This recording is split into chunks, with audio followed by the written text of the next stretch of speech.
Dans la vidéo précédente, j'ai expliqué un peu plus en détail l'importance du capital social d'un homme et du fait qu'il doit apprendre à se connecter avec les gens autour de lui. Mais justement, pour ce faire, il faut que cela passe par le fait d'être informé au même titre que les gens. Ou, si tu veux, d'être informé sur ce qui intéresse les gens autour de toi. Lorsque tu es dans une interaction avec les gens et que tu veux créer des connexions avec eux, c'est très important souvent d'avoir des points communs ou du moins de s'intéresser au même sujet qu'eux, ne serait-ce que pour avoir une brève idée. Parce que le charisme, ce n'est pas juste de savoir parler, mais c'est surtout de savoir de quoi on parle. Voilà pourquoi on va aborder aujourd'hui le quatrième pilier de l'homme de haute valeur qui est le capital culturel. Être un homme de haute valeur, c'est être un homme qui a de la matière, un homme qui est intellectuellement vivant, connecté au monde et capable d'échanger avec n'importe qui, quel que soit le domaine. C'est cela le capital culturel. Un homme qui peut causer avec n'importe qui, que ce soit un entrepreneur, un intellectuel, un artiste, un sportif, etc.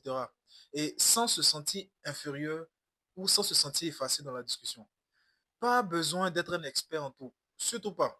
Il suffit juste d'avoir un minimum de culture sur des sujets tels que l'actualité, que ce soit actualité politique, économique, actualité sur la société, des faits locaux ou des faits internationaux. Comprendre un peu les enjeux globaux tels que le changement climatique, les guerres, les crises économiques, les enjeux sociaux. Il faudra être un homme qui a lu ou qui lit des livres clés tels que du développement personnel, des biographies, des classiques. Être un homme éveillé, capable de parler un peu de politique, un peu d'économie, un peu d'histoire, un peu de musique, de sport, de technologie ou bien d'art.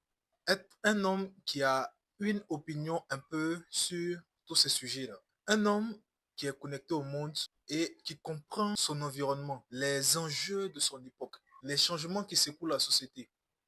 C'est quelqu'un qui peut débattre, argumenter lors des échanges, mais aussi poser des questions intéressantes, pas pour dominer, mais pour élever la conversation, alimenter les fils de discussion, rester intéressant, même lorsqu'il n'est pas un total expert du sujet en question. Et même s'il n'est pas informé dans un domaine, au moins il est curieux. Il cherche à apprendre en permanence.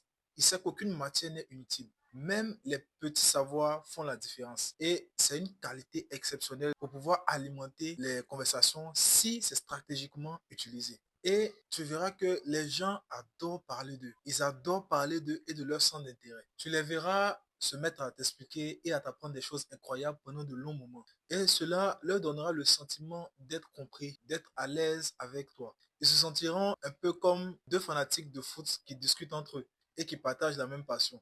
Même si à la base, tu n'es pas forcément un expert du sujet. La culture est indispensable pour un homme de haute valeur parce que l'intelligence seule ne suffit pas. Il faut aussi être pertinent dans le réel, capable de comprendre le monde, décoder souvent ce qui se passe autour de soi. Et parce que le pouvoir d'un homme réside aussi dans sa capacité à nourrir les autres.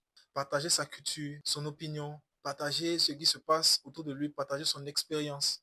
Les gens sont attirés par les hommes qui ont de la densité. Les femmes le respectent davantage. Les hommes l'écoutent plus facilement parce que quand ils parlent, ils ne parlent pas dans le vide, mais ils parlent avec du fond. Développer sa culture, c'est se donner du poids, c'est se rendre magnétique sans effort. Et surtout, c'est se préparer à briller dans n'importe quel secteur. On ne devient pas un homme de haute valeur par hasard. On le devient en cultivant son esprit autant que son image. Parce qu'un homme qui a de l'allure, mais pas de contenu, reste un emballage vide. Mais un homme qui a de la prestance et de la profondeur, c'est un homme inoubliable. Deuxième point fondamental, c'est le facteur humain. Il faut savoir que la culture ne change pas juste la tête, elle change aussi ton être. Elle te permet de prendre du recul, de voir plus grand, de penser plus profond. Quand tu développes ta culture, tu développes aussi ton humanité. Tu comprends mieux les autres, peut-être tu juges moins, tu observes plus, tu écoutes différemment et surtout, tu te comprends toi-même.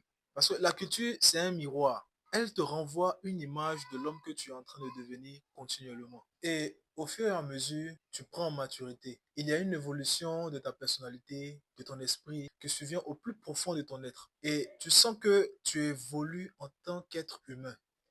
En conclusion, un homme peut avoir de l'argent, il peut avoir du style, il peut être bon en affaires ou avec les femmes, mais s'il n'a rien dans la tête, s'il n'évolue pas avec son esprit, il ne sera jamais un homme qui marque Raison pour laquelle le capital culturel vient en tant que multiplicateur des autres piliers fondamentaux dont j'ai parlé dernièrement, à savoir l'argent, les femmes et le social. Tous ces quatre piliers-là s'imbriquent parfaitement. Un homme qui a de l'argent sera capable de résoudre la majeure partie de ses problèmes. S'il est doué avec les femmes, il sera encore plus plaisant lorsqu'elles remarqueront qu'en plus d'être séduisant, il a de l'argent.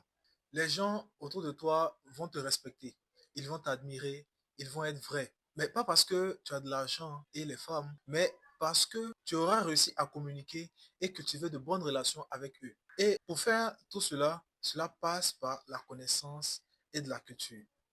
Retiens que la vraie puissance, c'est quand ta parole pèse. Pas parce que tu as plus que les autres, mais parce que ta pensée est profonde et ton être aussi.